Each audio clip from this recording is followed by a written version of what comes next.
네, 여러분 이제 우리 납세 의무 성립과 확정에 대한 문제를 풀어볼게요. 267번입니다. 성립과 확정에 대한 설명이다. 옳지 않은 것은 이라고 하네요. 1번. 신고하는 종합부동산세는 해당 국세의 과세표준과 세액을 정부에 신고하는 때에 일단 확정된다. 라는 거고. 자, 맞는 표현이고요.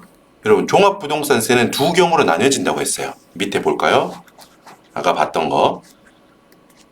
종합부동산세를 납세 의무자가 스스로 신고하게 되면 신고하는 종합부동산세는 신고할 때 확정이 되고요. 종합부동산세라고 하더라도 정부에서 국가가 결정하는 경우에는 정부가 결정할 때 확정된다고 했죠. 이렇게 나눠진다는 거. 위에는 뭐다? 신고하는 경우니까 여러분 뭐예요? 정부에 신고하는 때 확정된다라는 거고, 오케이, 확정되는 거고. 여러분 여기에 일단이라는 표현은 왜 있을까요? 제가 아까 여기 출제자께서 이걸 한번 확인해 주시는 거예요. 확정을 오해하지 마라. 이 일단이 있든 없든 맞는 표현이에요. 확정이라는 거를 자 공부 안 한 사람은 헷갈릴 수 있잖아. 확정? 그러면 뭔가 불변으로 뭔가 정해졌다는 느낌을 가질 수 있잖아. 아니라는 거예요. 일단 확정됐으니까 세금 그거에 맞춰서 내면 된다는 거예요. 그래서 정부에서 확인해보고 뭐 이상 없어, 잘했어, 그러면은 그냥 그대로 가면 되고, 확인해봤더니 뭔가 좀 까먹었네, 이 친구가 뭘 빼먹었네 라고 하면 경정할 수 있죠. 그러면 또 경정한 걸로 또 확정되는 거예요. 그런 의미로서 일단이라는 표현이 있는 겁니다. 일단이라는 표현이 있든 없든 맞는 거예요, 이거. 자, 2번. 납세 조합이 징수하는 소득세는 세액을 정부에 신고하는 때에 납세면 확정된다. 틀렸어요. 여기 보세요, 여러분. 뒷페이지에 있죠, 이거. 보통 성립과 확정의 시기가 보통 다르다고 했죠. 먼저 추상적인 의무가 성립하고 구체적으로 세액이 얼마인지 그 후에 확정되는 거라고 했어. 그런데 여기 성립할 때 자동으로 확정이 되는 경우가 이렇게 1, 2, 3, 4, 5번이었어요. 지금 2번 뭐예요, 여러분? 납세조합이 징수하는 소득세는 과세 표준이 되는 금액이 발생한 달의 말일에 성립하면서 동시에 확정이 돼요. 됐죠? 이거 암기가 돼야 된다는 점. 세액을 정부에 신고하는 때 납세면 확정되는 게 아닙니다. 3번. 중간연합하는 법인세는 원칙적으로 중간연합기간이 끝나는 때에 확정한다. 요것도 뒤에 있었죠. 법인세라고 하면 기본적으로는 기간과세 제도이기 때문에 그 과세 기간이 끝나는 시점, X1년도 법인세는 X1년도 12월 31일에 성립하고 신고, X2년 3월 31일에 신고한다고 하면 신고할 때 확정되는 게 기본인데, 법인세 중에서 이렇게 중간연합하는 법인세 그리고 원천징수하는 소득세 법인세는 뭐다? 성립하면서 동시에 확정되는 거예요. 그 성립 확정 시기는 중간연합기간이 끝나는 때 혹은 소득금액을 지급하는 때. 이렇게 4번까지 한 번 해봤어요. 3번, 4번. 중간연합하는 법인세는 원칙적으로 중간연합기간이 끝나는 때에 확정된다. 이것도 뭐가 숨어있는 거예요? 중간연합하는 법인세는 원칙적으로 중간연합기간이 끝나는 때에 성립하면서 동시에 확정된다. 이 표현이에요. 됐죠? 요게 요런 거라고, 요런 말이라고. 원천징수하는 법인세도 마찬가지죠? 여기 있잖아. 원천징수하는 법인세는 이건 시기를 물어보는 게 아니라 이거를 네가 아냐고 물어보는 거야. 납세 의무가 성립하면서 동시에 확정되는 걸 알고 있니? 라는 거. 됐죠? 이렇게 암기하셔야 됩니다. 자, 그리고 5번. 증여세. 확정. 이 문제는 다 확정에 관한 문제네요. 성립하고 엮여 있기도 하지만, 여러분, 증여세는 상속세, 증여세는 정부 부과 세목이라고 했어. 여기 부가과세제도 세목이라고 표현을 이렇게 정부 빼고 부가과세제도 세목이라고 됐죠? 상속세, 증여세. 상속세, 증여세도 물론 신고를 하죠. 하지만 그 신고는 확정력이 없다. 단순히 과세관청이 결정을 위한 협력 자료를 제출하는 것에 불과하다 라고 했었습니다. 그래서 언제 확정돼요? 일단 증여세 언제 성립돼요?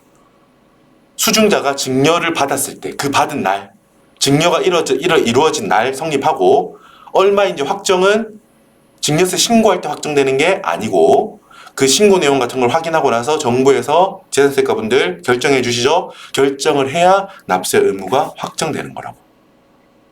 됐죠? 정부가 결정할 때 확정된다라는 거.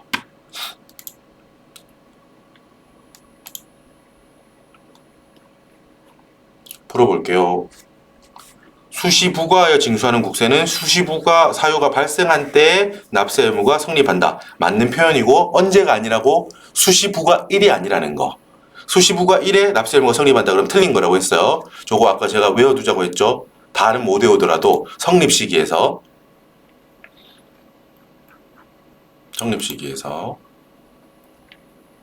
아까 여기 있었죠? 마지막에 성립 시기에 특례가 여러 개 있는데 여기 다른 것도 외워둬야 되고 수시 부과하는 국세는 수시 부과 사유가 발생한 때 성립한다라는 거 됐죠? 2번 납세 조합이 징수하는 소득세는 과세 표준이 되는 금액이 발생한 아까 예를 들면 4월 15일의 말일 4월 30일에 납세 의무가 확정된다라고 했어요. 맞는 표현이고 확인합시다. 어디에 나오는 건지. 자습하실 때도 복습하실 때도 이렇게 왔다 갔다 하면서 공부하세요. 자동 확정되는 경우에 있었네요. 납세조합이 징수하는 소득세는 과세 표준이 되는 금액이 발생한 달 4월 15일이라고 하면 4월의 말일에 성립되면서 확정까지 된다고. 그죠? 이거 성립이 특이하기도 하면서 또 하나 더 특이한 점 확정까지 그날 되는구나 라는 거. 됐죠? 하나 두고. 자, 3번 볼까요? 납세 의무의 성립 시기는 출자자의 제2차 납세 의무를 지는 과점주주의 판단 및 소급과세 금지의 기준 시점이 된다. 맞는 표현이에요. 제가 이 성립 시기를 애초에 우리가 법에서 이렇게 정해놓는 이유가 뭔가 기준점이 필요하다는 거예요. 그죠? 어떤 세법을 적용하거나 법을 적용할 때 기준이 돼야 된다는 거야. 성립하고 나면은 요거는 뭐 어떻게 하고 성립 안 된 거에 대해서는 어떻게 하고 요렇게 말하려면 그 시기를 정해줘야 되잖아요. 그래서 우리는 성립 시기를 공부하는 거예요. 자, 지금 두 가지를 말하고 있습니다. 예로 든 게 요 성립 시기가 1번 출자자의 제2차 납세 의무를 지는 과점주주 어떤 시기의 과점주주한테 이런 2차 납세 의무를 지을 것이냐 2차 납세 의무는 뒤에서 할 거예요.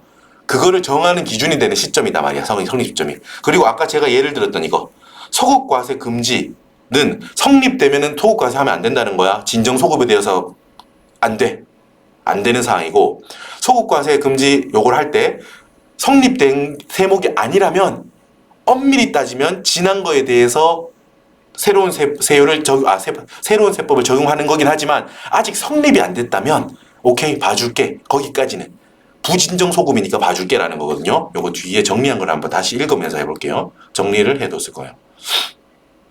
성립 시기는 기업 요거 당연히 방금 말했던 거 과점 주제 판단할 때 하는 거고 니은 소급과세 금지의 기준 시점이 된다는 거예요. 됐죠?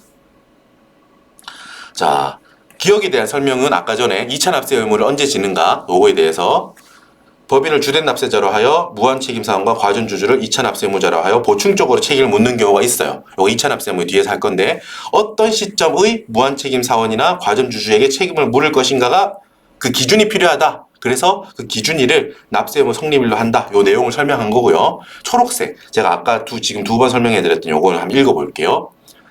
우리가 세법 적용의 원칙 세소세기 요거 있는데 거기에 소급과세 금지에 대한 내용이에요. 세소 중에 지워지면 안 되고 소급과세 금지에 대한 내용으로서 새로운 법을 뭐 개정했다거나 아니면 새로 만들었다는 거야. 그걸 적용할 때 소급하여 적용되었는지 여부를 판단하는 시점을 납세 의무 성립을 한다는 뜻이에요. 아까 말했듯이 이미 성립한 거에 대해서는 소급하면 안 돼. 이거의 결론은. 여기 적혀있죠.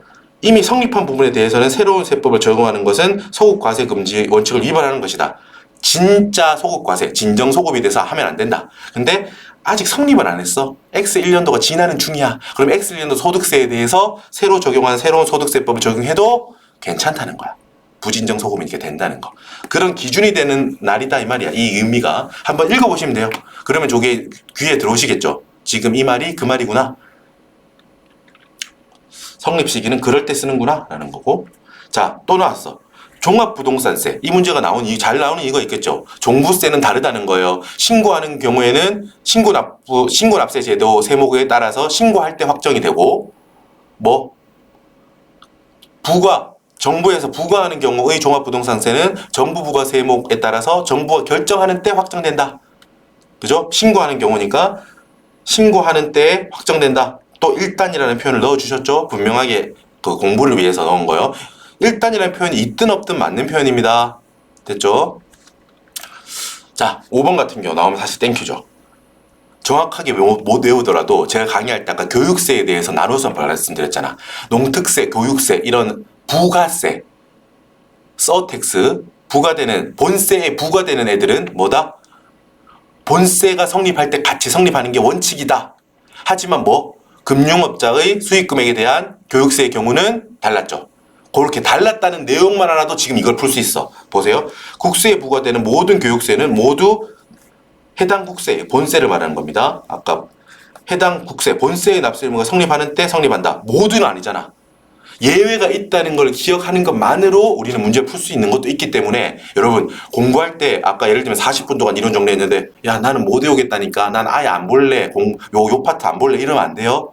강의를 듣고 어느 정도 흐름 같은 것만 있어도 풀 수 있는 게 있다고요. 여러분 악착같이 공부해야 돼요. 이렇게 하나씩 해서 2점씩 받아서 확보하는 거예요. 알았죠? 모든 걸 다 외우고 있는 사람은 없어요. 그렇게 해서 모아가는 거예요, 점수를. 아까 정리한 거 5번 볼까요? 뒤쪽에 있겠죠? 교육세에 관한 거. 여기. 너무 지저분하게 되어 있는데 지워볼까요? 서텍스에 설명하면서 제가 말씀드렸잖아요. 그죠? 여기. 농특세, 교육세는 어떤 특정 본세에 따라다니는 부가세야. 따라다니는 거야. 붙어 다니는 거. 본세 의무가 성립할 때 같이 성립하는 게 맞아. 그 납세 의무가. 그런데 금융보험업자의 수익금액에 부과되는 교육세는 특이하게 과세기간이 끝나는 때야. 그죠? 이런 예외가 있다는 것만 기억해도 맞출 수 있는 문제였어, 사실. 됐죠? 요런 게 이제 객관식 풀 때 이제 어떤 노하우? 근데 요런 건 여러분, 이런 거에 대해서 이렇게 누가 다 짚어줄 수 없어요. 그러니까 공부할 때 요런 느낌을 가지고 좀 이렇게 하나하나를 좀 뭐 악착같이라는 표현 해볼까요? 좀 이렇게 하나하나 보면은 흐름을 익히려고 좀 노력해서 허투루 보지 않고 그렇게 보면 이제 그게 스스로 노하우가 쌓이는 거예요. 시험 객관식 풀 때 있어서. 그렇죠? 그런 노하우. 제가 짚어드릴 수 있는 건 짚어드립니다. 자, 성립식으로서 옳지 않은 것은 풀어볼게요. 청산소득에 대한 법인세, 요것도 기억나요? 법인세는 기본적으로 기간과세이기 때문에, 기간과세 세목이기 때문에 그 기간이 끝나는 X1년도 법인세라면 X1년 12월 31일에 성립해요. 근데 특이하다고 했지. 각 청토미, 법인세에 관한 그 소득은 4개인데 내야 되는 소득은 각 청산소득에 대한 법인세는 해산하는 때라고 공부해두자고 했죠. 그리고 교육세. 국세에 부과되는 교육세, 해당 국세의 납세 의무가 성립하는 때. 여러분 요거는 맞는 표현이죠? 별도의 말이 없잖아. 일반론적으로. 우리가 금융수입업자의 수익금액에 부과되는 교육세라고 안 했잖아요. 그러니까 국세에 부과되는 부과라고 해도 꼭 틀린 표현 아니고요. 부가세 같은 표현입니다. 부과는 이제 얼마 내라라고 부과했다는 거고 여기 부가라고 하면 본세에 따라다닌다는 의미로 부가니까 뭐로 해도 틀린 말은 아닙니다. 근데 우리는 그냥 부가라고 할게요. 해당 국세, 본세, 해당 국세, 본세 성립할 때 같이 성립하는 게 원칙이기 때문에 이것도 맞는 걸로 봅니다. 만약에 이러면 안 되겠지. 모든 교육세, 해당 국세의 납세 의무가 성립하는 때 성립한다. 이러면 틀린 거지. 맞죠? 자, 여기도 부가가치세도 기간과세니까 그 과세 기간이 끝난 때 X3년 1기라면 X3년 6월 30일에 X3년 1기 부가가치세가 성립하는데 특이하게도 수입자에 대한 부가가치세는 세관장에게 수입신고를 하는 때 성립한다고 했죠. 이렇게 외워야 돼요, 여러분. 5번 소득세, 법인세 다른 수식이 없잖아. 소득세, 법인세, 부가가치세 법소부 우리가 대표적으로 공부하는 기간과세, 과세기간이 정해져 있는 거죠. 과세기간이 끝나는 때 성립한다. 원칙을 물어본 거네요. 자, 4번 볼까요? 예정신고하는 소득세 과세 표준이 되는 금액이 발생한 해당 연도의 말일 요거 아니야. 이거는 다른 거였어요. 헷갈리기 쉽다니까. 그래서 1, 2, 3, 5번을 확실히 알았다면 4번을 발견내는 것도 좋은 방법이에요. 4번을 정답으로 선택하는 것도. 자, 여러분 납세조합이 징수하는 소득세, 예정신고 납부하는 소득세는 과세 표준이 되는 금액이 발생한 달의 말일이라는 거야. 중간연합하는 소득세는 중간연합이 끝나는 때 요렇게. 됐죠? 이렇게 구별해서 외워야 됩니다. 그리고 여기가 헷갈린다니까 1, 2, 3, 4가 소득세, 법인세가 다양한 경우로 나오기 때문에 헷갈리는 거예요. 요거 구별해서 공부하도록 합시다. 됐죠, 여러분? 예정신고하는 소득세. 예정신고하는 이거잖아. 예정신고하는 소득세는 과세표준이 되는 금액이 발생한 달의 말일, 과세표준이 되는 금액이 발생한 달을, 과세표준이 되는 금액이 발생한 달의 해당 연도의 말일이 아니야. 이건 또 까다롭게 나온 거네. 다른 거랑 다른 게 아니라 발생한 달의 말일이잖아. 그죠? 어렵게 나온 겁니다. 까다롭게. 1, 2, 3, 5번을 잘 해주고 4번도 뭐 발라낼 수 있으면 그게 최고고요. 자, 이제 확정에 대한 설명이다. 옳은 것은 부가가치세는 예정 신고 기간 또는 과세 기간을 종료한 때 그 세액이 확정된다라고 했는데 이게 틀린 건데 요것도 조금만 볼게요. 자, 일단은 뒤쪽에 따로 1번을 설명을 제가 해뒀나요?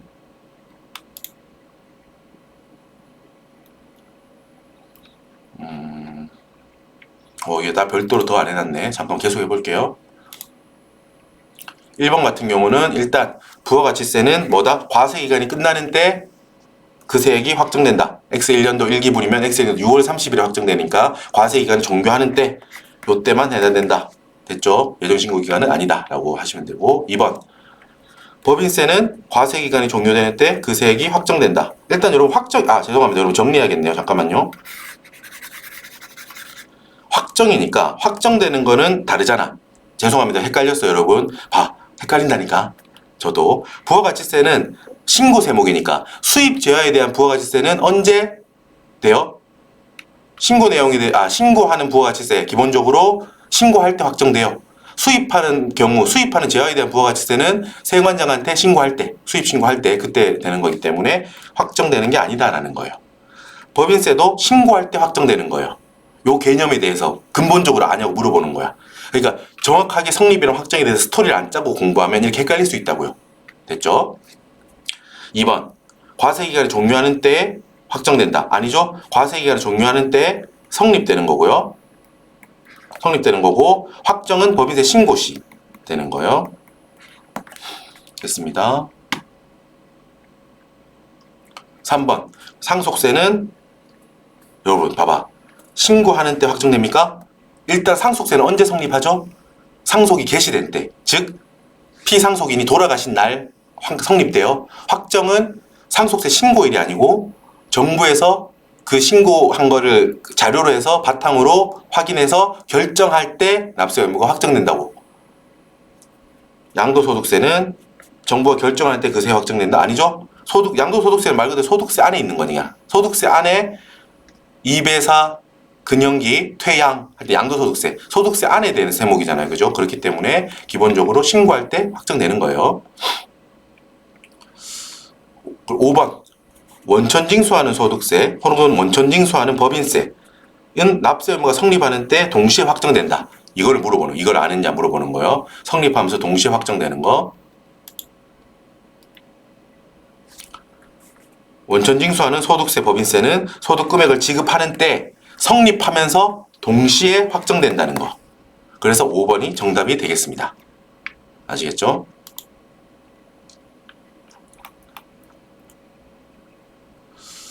자, 아까 전에 처음에 요걸 제가 성립이랑 확정을 헷갈려가지고 틀렸던 거니까 요렇게 정리해서 성립과 확정. 그리고 이런 식으로 요런 270번 같은 경우가 제일 최신 문제인데 성립과 확정에 대해서만 좀 구별해서만 잘 알고 있어도 여기서 대부분 풀 수 있다고요.